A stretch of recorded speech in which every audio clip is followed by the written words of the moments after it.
और अब चलते हैं महाराष्ट्र की तरफ, जो अकेले ही कोरोना के कहर के मामले में राष्ट्र पर भारी पड़ रहा है। जिस वक्त आप अपना पसंदीदा न्यूज शो इंडिया चाहता है देख रहे हैं, उसी वक्त महाराष्ट्र में सब कुछ बंद हो चुका है और ये सब उस चेन को तोड़ने के लिए है जो कोरोना को बढ़ाती है। महाराष्ट्र सरकार ने ब्रेक द चेन के तहत बहुत सारी चीजों को बंद कर दिया है, लेकिन जरूरत की कुछ चीजों को खुला भी रखा है। इसमें जरूरी सेवाएं की चीजें खुली रहेंगी, लेकिन दफ्तर बंद रहेंगे। पब्लिक ट्रांसपोर्ट खुला रहेगा, लेकिन थिएटर्स बंद रहेंगे। लोकल ट्रेन चलती रहेगी, लेकिन मनोरंजन पार्क बंद रहेंगे।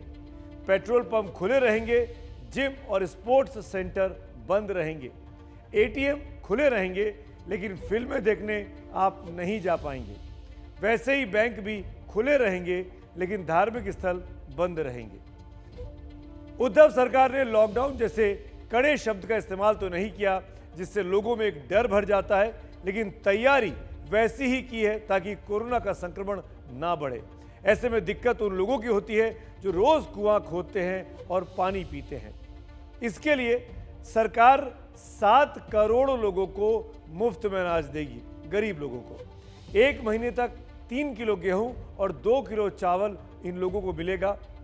अगले 1 महीने तक शिव भोजन मुहिम के तहत 2 लाख लोगों को खाना भी मुफ्त दिया जाएगा। निराधार योजना वाले 35 लाख लाभार्थियों को 1000 रुपये पेंशन पहले ही दे दिया गया है। राज्य में रजिस्टर्ड घरेलू कामगारों को भी सहायता दी जाएगी। रजिस्टर्ड फेरी वालों को 1500 रुपये की आर्थिक मदद का ऐलान किया गया है। रिक्शे वालों को एक बार में 1500 रुपये की भी रकम मिलेगी। रियल एस्टेट में काम करने वाले मजदूरों को भी 1500 रुपये की मदद राज्य सरकार करने वाली है। यह सब कुछ इसलिए हो रहा है ताकि कोरोना विस्फोट को थामा जा सके, लेकिन महाराष्ट्र की हालत वाकई में बेहद खराब है।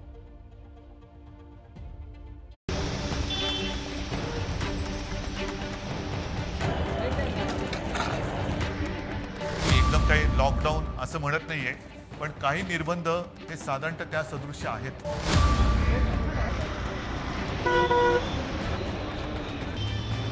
महाराष्ट्र में लोकतंत्र के नाम पर इन्होंने लॉकतंत्र लगाया है। कोरोना की काली रात की सुबह होगी कि नहीं?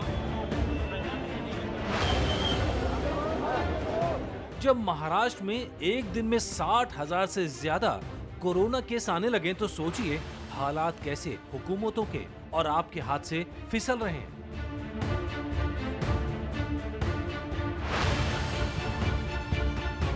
तो फिर वही हुआ जिसका अंदेशा था। नाम बदल गया, लेकिन हालात लॉकडाउन वाले ही रहेंगे।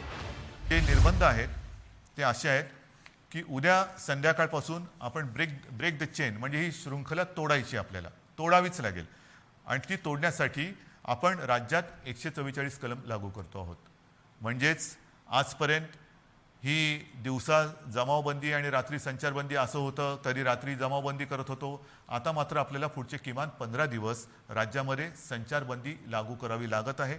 कोरोना के आगे महाराष्ट्र के बाकी सारे हथियार फेल हो चुके हैं। राज्य में ऑक्सीजन की कमी की बात सामने आ रही है। मरीजों को बेड मिलने में दिक्कतें आ रही हैं। तेजी से बढ़ते आंकड़े बता रहे हैं कि आने वाले दिनों में हालात और बिगड़ सकते हैं। आज रात से घरों पर धारा 144 का पहरा लग गया तो उससे पहले लोग बाजार में जरूरी सामान खरीदने निकले। भीड़ हुई तो हुई। महाराष्ट्र में देश के कोरोना केसों के 25% केस हैं। महाराष्ट्र में देश की कोरोना मौतों की 34% मौत हुई है। कोरोना के चलते हालात खराब हैं। वहीं लॉकडाउन से आफत की आशंका है। यही वजह है कि महाराष्ट्र बीजेपी इस फैसले के खिलाफ नजर आ रही है। महाराष्ट्र सरकार को हम पूछना चाहते हैं, अब सिंहासन पर बैठ करके अपने दायित्व का निर्वहन करोगे या लोगों की इस प्रकार से जो मौत हो रही है वो मौत नहीं है, वह हत्या है, कसाई का काम करोगे? यह आपको तय करना है। उद्योग जगत भी कड़े प्रतिबंध लगाने के फैसले से नाराज है। उद्योग जगत कह रहा है कि सरकार उनका भी ध्यान रखे। फिल्म जगत भी नुकसान की आशंका से सहमा हुआ है। आप लॉकडाउन कर रहे हो, चलो हम इसका समर्थन करते हैं, लेकिन फिल्म इंडस्ट्री आज एक तरफ फिल्म इंडस्ट्री पूरा उद्योग खत्म हो चुका है। आपने बात की ऑटो वाले की बात की, आपने बिल्डिंग विभाग की बात की, फिल्म इंडस्ट्री के मजदूरों का क्या? जब बीजेपी आरोप लगाए तो सरकार कैसे चुप रहे? कोरोना से लड़ाई तो ठीक है, लेकिन राजनीतिक लड़ाई भी तो कोई चीज होती है भाई। तो सेंटर से मिलने वाली वैक्सीन का मुद्दा शिवसेना ने उठा दिया। एशिया की सबसे बड़ी झुग्गी झोपड़पट्टी धारावी में सबको वैक्सीन लगाने की मांग कर दी। धारावी को वैक्सीन लगाने से क्या पूरे महाराष्ट्र का कोरोना भाग जाएगा?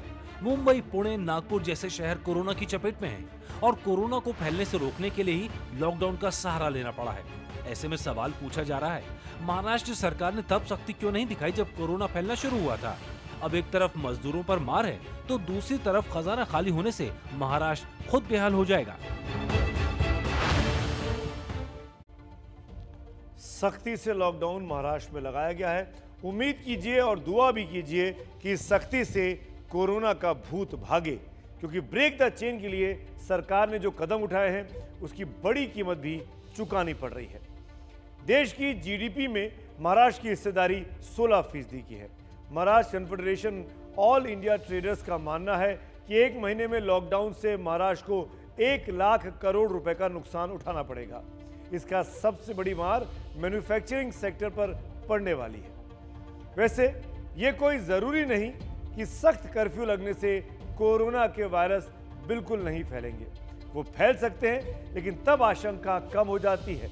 आपको याद होगा कि पिछले साल 25 मार्च से लॉकडाउन लगा था। अब जबकि महाराष्ट्र अगले 15 दिनों के लिए घुमा फिरा कर लॉकडाउन जैसी स्थिति में ही चला गया है, तो हम देख लेते हैं कि पिछली बार 15 दिन के लॉकडाउन के बाद क्या स्थिति थी। शुरुआत महाराष्ट्र से करते हैं।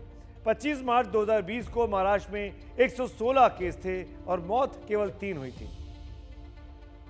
लॉकडाउन के 15 दिन बाद 9 अप्रैल 2020 को ये केस बढ़कर 1135 हो गए थे और मौत का आंकड़ा बढ़कर 72। और अगर पूरे देश की बात करें तो पिछले साल 25 मार्च को कुल मामले 562 थे और मौत थी 10। 15 दिन बाद 9 अप्रैल को केस बढ़कर 5865 हुए और मौत हो गई थी 169।